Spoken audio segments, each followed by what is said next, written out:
Hello दोस्तों, स्वागत है आपका स्टडी आईक्यू में। आज हम लोग बात करने वाले हैं नागा पीस प्रोसेस के बारे में और जानेंगे कि नागा पीस प्रोसेस में आजकल इतनी दिक्कतें क्यों चल रही है। तो हाल ही में खबर आई है हिंदू में, जहां पे ये एक्सप्लेन किया गया है कि Naga peace process, why is it wobbling in recent times, what is exactly happening in the past 6 to 8 months that Naga peace process has been disoriented और moving in some other direction। उससे पहले मैं हूं आपका दोस्त और host Rahul Saigaonkar and study IQ has brought smart courses for you. For more information please download the study IQ app from Google Play Store. तो चलिए देखते हैं कि हाल ही में क्या हुआ है कि फ्रेश हर्डल्स आ चुकी हैं नागालैंड में पीस प्रोसेस के लिए। 2015 में एक फ्रेमवर्क अग्रीमेंट साइन कर दिया गया था सरकार के बीच और NSCN, the National Socialist Council of Nagaland, Isak Muivah faction.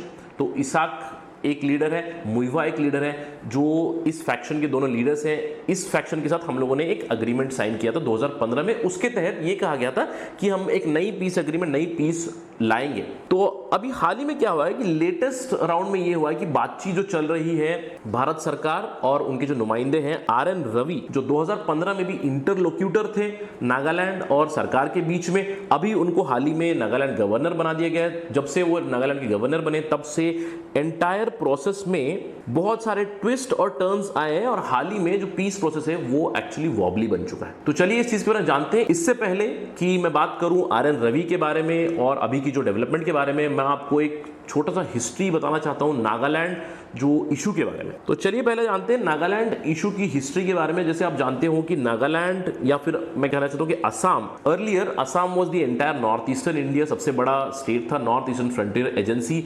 उसको ब्रिटिश ने कब्जा कर लिया 1826 में। उसके बाद 1881 में उन्होंने नागा हिल्स को भी ऑक्युपाई कर लिया और Naga hills became a part of British India. तो ब्रिटिश इंडिया का असम और नागा हिल्स पार्ट बन चुके थे।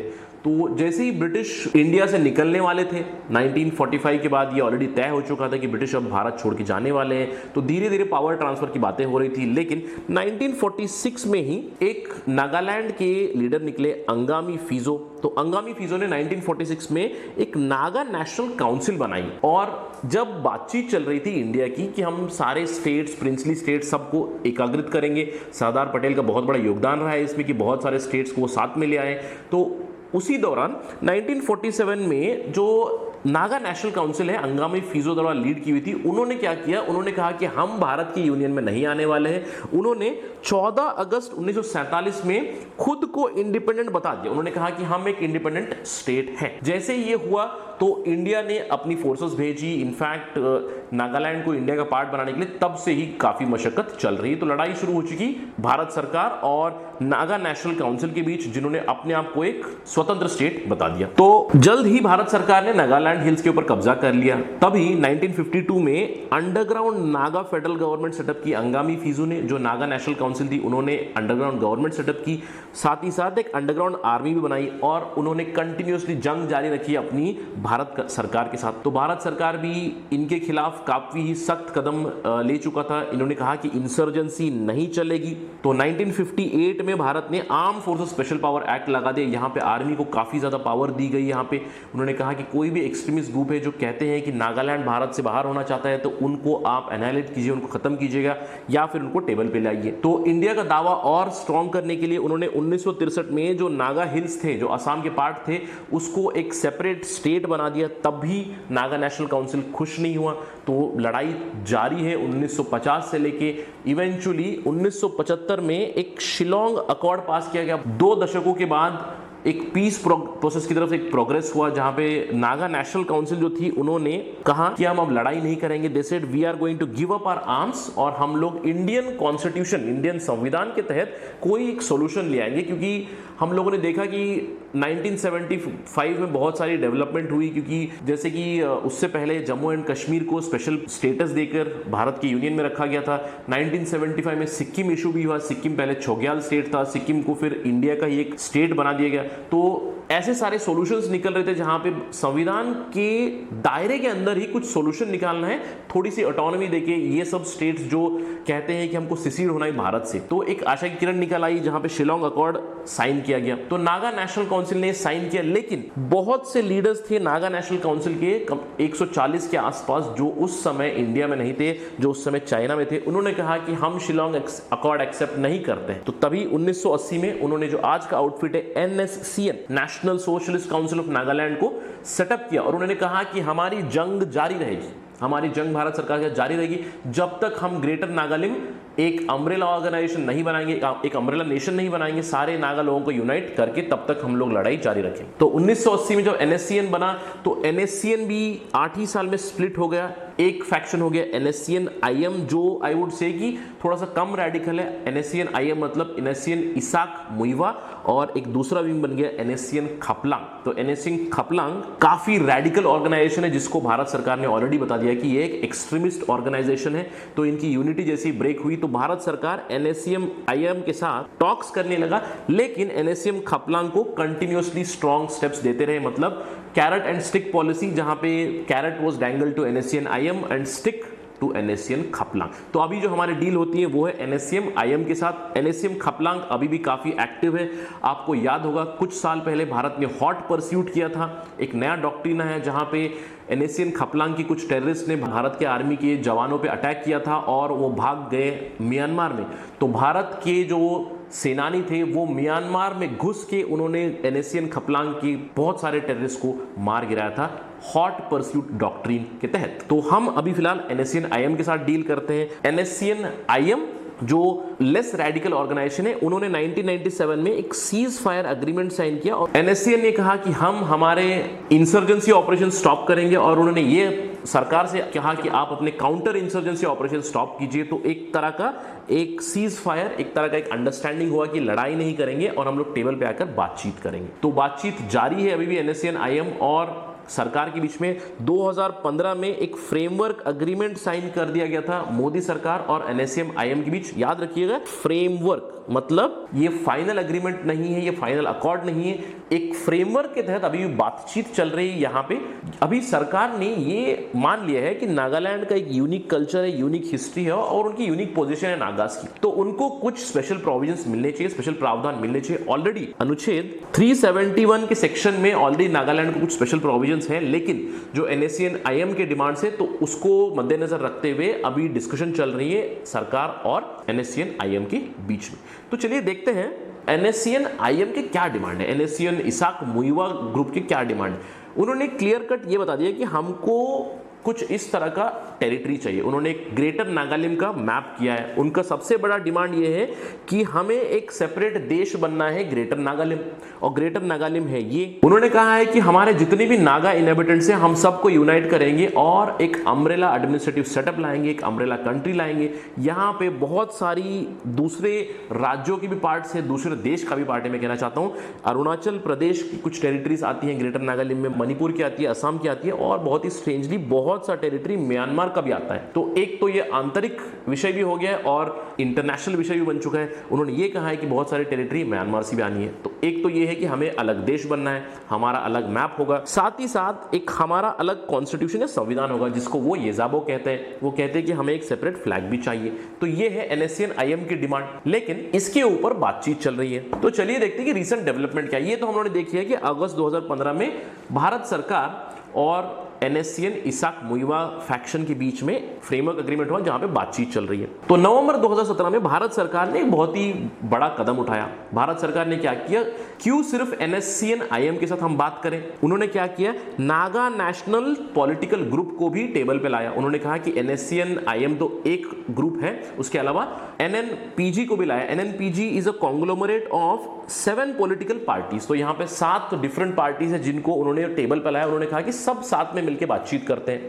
तो इसका एक तो अर्थ ये निकल आता है, भारत चाहता है कि एक इंक्लूसिव बात हो। वो ये नहीं चाहता कि सिर्फ NSCN IM को बहुत दर्जा दिया जाए ताकि वो डिमांड्स और बढ़ाए, वो चाहते हैं कि और भी पॉलिटिकल यूनिट्स आए। लेकिन इसकी काफी आलोचना हुई है नागा पीपल से। नागा पीपल शक की निगाहों से देख रहे हैं ये डिसीजन सरकार का कि सरकार नागा यूनिटी को तोड़ने की कोशिश कर रही है, उनका ये कहना है। इसके अलावा जुलाई 2019 में एक बहुत ही सही डेवलपमेंट हुई। जुलाई 2019 में क्या हुआ, RN रवि को जो इंटरलोक्यूटर थे 2015 में, सरकार के नुमाइंदे थे जो NSCN IM के साथ बात कर रहे थे, उनको गवर्नर बना दिया नागालैंड का। तो जैसे ही वो नागालैंड बने, एक आशा की किरण आई कि अभी कम से कम जल्द से जल्द पीस प्रोसेस रिजॉल्व हो सकता है। लेकिन अक्टूबर 2019 में कुछ और ही हुआ।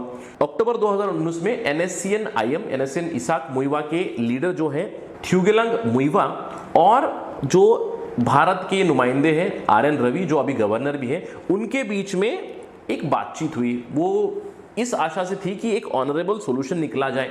तो जो अक्टूबर में बातचीत हुई, ये कम से कम 4-5 घंटे की बातचीत हुई थी मुइवा और RN रवि के बीच में, और यहां पे कोई कंक्लूसिव सॉल्यूशन नहीं निकला। इनफैक्ट जो सेंटर के इंटरलोक्यूटर हैं RN रवि, उन्होंने क्लियरली बताया है कि NSCN IM की जो डिमांड है कि उनको सेपरेट संविधान चाहिए, सेपरेट देश चाहिए, सेपरेट फ्लैग चाहिए, ये नहीं होगा। उन्होंने सीधे सीधे बता दिया कि this can not be fulfilled and it is not available under Indian constitution. सीधे सीधे तो उन्होंने ये कहा है कि NSCN IM क्या कर रहा है, NSCN IM सिर्फ डिले टैक्टिक्स कर रहा है ताकि वो अपनी स्ट्रेंथ बढ़ाए नागालैंड में और फिर से जंग जारी रखे इंडियन सरकार के साथ। इसी के साथ ही साथ उन्होंने जून 2020 में एक और स्टेटमेंट रिलीज किया। उन्होंने एक लेटर लिखा नागालैंड के जो CM है नेफ्यू रियू को। उन्होंने कहा कि NSCN IM जो है वो कुछ नहीं है, वो आर्म्ड गैंग है। और उन्होंने सवाल उठाया नेफ्यू रियू की सरकार के ऊपर। उन्होंने पूछा कि आपकी सरकार क्या कर रही है, जो आर्म्ड गैंग्स है NSCN IM के, वो अपनी पैरेलल सरकार चला रहे हैं नागालैंड में, आप क्या कर रहे हैं।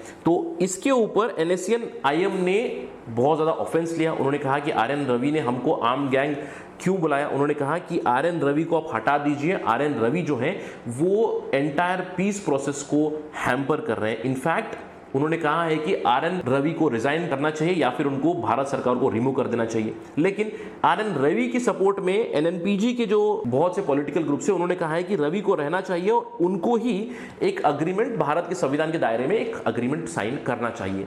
तो अभी हाल ही की ये खबर है कि अगस्त 2020 में NSCN IM जो पहले जो फ्रेमवर्क अग्रीमेंट साइन किया था 2015 में, उसकी कोई कंटेंट्स रिलीज नहीं की थी, सरकार ने भी नहीं की थी और NSCN IM ने भी नहीं की थी। लेकिन अगस्त 2020 में उन्होंने कंटेंट्स को रिलीज कर दिया है। उन्होंने क्लियरली ये कहा है कि जो सरकार के नुमाइंदे हैं RN रवि, वो बहुत ही होशियारी से अग्रीमेंट को बदल रहे हैं धीरे धीरे। उन्होंने कहा कि अग्रीमेंट में से उन्होंने एक टर्म था न्यू करके उसको हटा दिया है। उस अग्रीमेंट में क्लियरली लिखा गया था कि शेयर्ड सॉवरेनिटी होगी। शेयर्ड सॉवरेनिटी मतलब नागालैंड को कहीं ना कहीं इंडिया ने रिकॉग्नाइज किया है करके NSCN IM का कहना है। उन्होंने कहा है कि RN रवि जो है सेंटर को भी धोखा दे रहे हैं और NSCN IM को भी धोखा दे रहे हैं, वो दोनों को भी मिसलीड कर रहे हैं। तो इनको हटाने की बहुत जल्द जरूरत है। साथ ही साथ NSCN IM ने इन डॉक्यूमेंट्स को रिलीज भी कर दिया था। यहाँ पे आप देख सकते हो कि उन्होंने बताया था कि जो फ्रेमवर्क अग्रीमेंट की ओरिजिनल कॉपी थी, जो आप लेफ्ट हैंड साइड में देख सकते हो, साइन किया हुआ गया इसाक सू द्वारा, T मुइवा द्वारा और RN रवि जो सरकार के नुमाइंदे थे, रिप्रेजेंटेटिव इंटरलोक्यूटर। और उन्होंने बताया कि रवि की कॉपी जो मैनिपुलेटेड कॉपी है वो ये है जहां पे काफी सारे वर्ड बदले गए हैं और अभी शेयर्ड सॉवरेनिटी की बात नहीं की जा रही है। इसके साथ ही साथ हाल ही में 14 अगस्त को फिर से इस मुद्दे को उठाया गया है। जो NSCN IM के लीडर है टी मुइवा ने कहा है कि हम भारत के साथ कभी मर्ज नहीं होंगे। उन्होंने कहा है कि हमारी जंग जारी रहेगी ग्रेटर नागालैंड के लिए। तो जैसे ये स्टेटमेंट आया NSCN IM द्वारा तो बहुत सारे रिएक्शंस निकले। इनफैक्ट ये बहुत ही दुखद खबर है यहाँ पे कि जो हम लोगों ने पीस प्रोसेस किया हुआ था पिछले कई दशकों से, नागालैंड को भारत में रखने की हम लोगों ने कोशिश की है, कहीं ना कहीं अभी ये और भी वोलेटाइल होने वाली है फ्यूचर में जाके। जैसे ही मुइवा ने ये स्टेटमेंट दिया, बहुत सारे रिएक्शंस आए हैं भारतीय राज्यों से भी। जैसे कि असम सरकार ने क्लियर कट बता दिया कि हम 1 इंच लैंड भी नहीं देंगे नागालैंड को। साथ ही साथ अरुणाचल प्रदेश स्टूडेंट्स यूनियन ने क्लियरली बता दिया है कि अगर आपकी जो नागालैंड के साथ डील हो रही है केंद्र सरकार की, अगर उसमें कोई भी टेरिटोरियल बदलाव आ जाए तो अरुणाचल प्रदेश इसको नहीं मानेगा। इसके साथ ही साथ मणिपुर के जो चीफ मिनिस्टर है एन बीरेन सिंह ने ऑलरेडी ये कह दिया है कि उन्होंने केंद्र सरकार से ये अश्योरेंस लिया हुआ है, ये प्रॉमिस लिया हुआ है कि आपका जो भी एग्रीमेंट चलेगा नागालैंड के साथ उसका कोई इंपैक्ट नहीं होगा मणिपुर के ऊपर। लेकिन जबकि आप ग्रेटर नागालैंड के लीडर्स जो है NSCN IM, इसाक और मुइवा, उनकी अगर बातें सुने तो वो क्लियरली कहते हैं कि हमें ग्रेटर नागालैंड चाहिए और हम अपनी जंग जारी रखेंगे। तो ये अभी आने वाला समय ही बताएगा कि इसको किस तरह से डील किया जाएगा। ये मैं आपको याद दिलाना चाहता हूं कि ये पहली बार नहीं है, पहला राज्य नहीं है जो सेसेशन की बात कर रहे हैं। इंडिया में आप बहुत देख चुके हैं कि जम्मू एंड कश्मीर के साथ हुआ है, ये कहीं ना कहीं पंजाब के साथ हुआ है, बहुत सारे नॉर्थ ईस्टर्न स्टेट्स के साथ हुआ है। लेकिन भारत ने कई सारे सॉल्यूशंस लाए हुए हैं। स्पेशल प्रोविजंस अंडर आर्टिकल 370 पहले था, 371 में स्पेशल प्रोविजंस दिए गए हैं बहुत से राज्यों को।